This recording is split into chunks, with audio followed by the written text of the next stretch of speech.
So OHARA Davies successfully redeems himself from his punishing loss to Josh Taylor by viciously knocking out Tom Farrell in the 6th round of their spirited contest in the Echo Arena, Liverpool, and it literally happened yesterday. So I'm a bit late to the party. I was supposed to make a video about this immediately after the fight happened, but I just didn't get a chance to. But just my thoughts on this particular matchup and how I think OHARA Davies actually did. I think it was a very good spirited contest. Tom Farrell did actually come to win, and obviously unfortunately when Tom Farrell actually fought him, he was just outside of the range of OHARA Davies, and OHARA Davies just picked him off from the outside with his amazing reach. He was able to just pressure Tom Farrell to the ropes and just punish him. OHARA Davies is one of them fighters. Obviously, Josh Taylor actually showed it.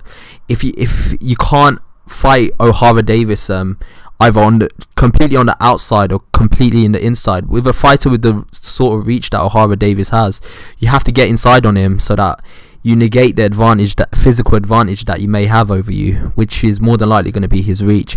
If you're on the outside of him, it's very difficult to get inside. And he'll just pick you apart from the outside. So my opinions on this particular matchup, I think Tom Farrell did definitely come to fight, and he was looking to win, but after OHARA Davies knocked him down in the 1st round, it was just survival mode from there, and OHARA Davies was just going on target practice.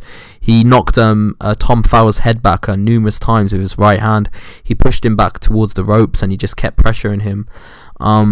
Obviously, after Josh Taylor actually beat OHARA Davies, he did actually give OHARA Davies credit for his punching power. So you can tell OHARA Davies, although he's not the quickest fighter, he does have a pack of punch, and he does get the respect of most fighters with almost all the fighters that he go into the ring with. They've respected his power and his ability to just almost freeze it.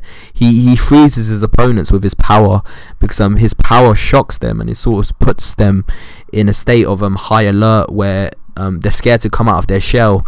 And that's a similar thing that happened with Tom Farrell. In the 4th and the 5th round, he did try to take a few chances and was successful in spots where he tried to get out of his shell a little bit and pressure OHARA Davies and push him back. But mostly, OHARA Davies just literally wiped the floor with Tom Farrell. He knocked him down numerous times in the fight. He completely embarrassed him, completely intimidated him with his power. He was just looking to survive at that point.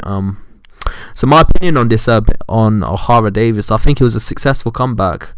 He obviously redeemed himself with a good performance, and it shows the level that Josh Taylor is on. The fact that Josh Taylor made such a fighter just one fight ago look so terrible is a testament to Josh Taylor's actual skill level. The fact that he was able to do this to OHARA Davies, because obviously Tom Farrell is a fighter that's had an extensive amateur career. He's had a way longer amateur career than OHARA Davies had, but obviously Tom Farrell was just totally outclassed by OHARA Davies and wasn't able to handle his power. So it just shows the class and the gap in skill there is between Josh Taylor and OHARA Davies. I feel like future opponents need to take into consideration the way Josh Taylor actually dealt with OHARA Davies, the way he was able to negate his advantages, which is his longer reach and his power, by in some sense smothering OHARA Davies and getting inside, so that he was not able to fully extend his arms to and obviously plant his foot to give him the maximum leverage to take full advantage of the power that he obviously does have. So you have to constantly turn OHARA Davies if you do get into the ring with him. You can't stay in front of him for a long period of time. With Josh Taylor, he constantly used angles when he was in the ring with OHARA Davies. He was fighting on the inside, and he was on the outside in spurts, but more than likely he was in the inside. He was in that middle ground where he didn't allow OHARA Davies to let his hands go. So where does OHARA Davies go from here? Obviously, he did win the WBA international belt from this particular performance. So he can actually, I'm assuming that belt gives him the opportunity to get a high ranking with the WBA. So he is in his next fight back, he's already in some sense redeemed himself, and he's already building his career. But I feel like he needs 1 or 2 more fights on a level above Tom Farrell in terms of competition, but he needs to build his confidence up. But he needs to fight a different style than the one that Tom Farrell did present him with.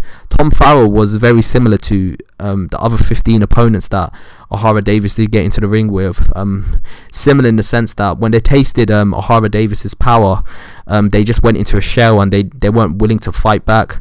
So I think OHARA Davies needs to go in the ring with another pressure fighter, a fighter that's going to push him back and going to give him different angles and sort of give him a different look, because he's going to develop his game on the inside. You can see in the Josh Taylor fight, OHARA Davies was learning as the fight was going on. He was learning how to cover up his rib cage, cover up his head, when obviously Josh Taylor was letting his shots go. So he was learning as the fight was going on.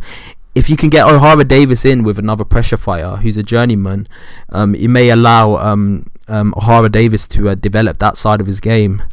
So the fact that he's I feel like he needs a little bit of a rest, but he needs to get into the gym as soon as possible and start working on that aspect of his game, of learning how to fight on the inside with a fighter, and also learning how to fight a fighter who switches angles, who isn't as rudimentary as the last 15 opponents that OHARA Davies did beat easily before he got into the ring with Josh Taylor, and obviously this opponent as well.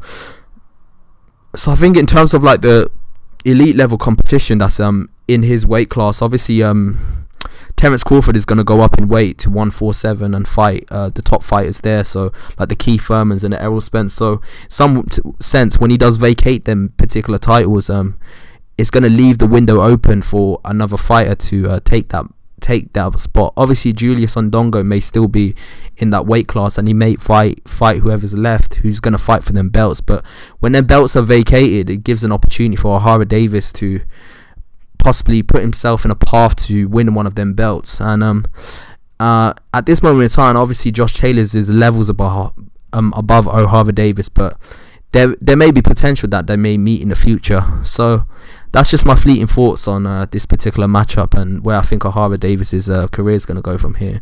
So yeah, tell me your thoughts below, and don't forget to subscribe to the channel. I've got more content coming your way. Thank you.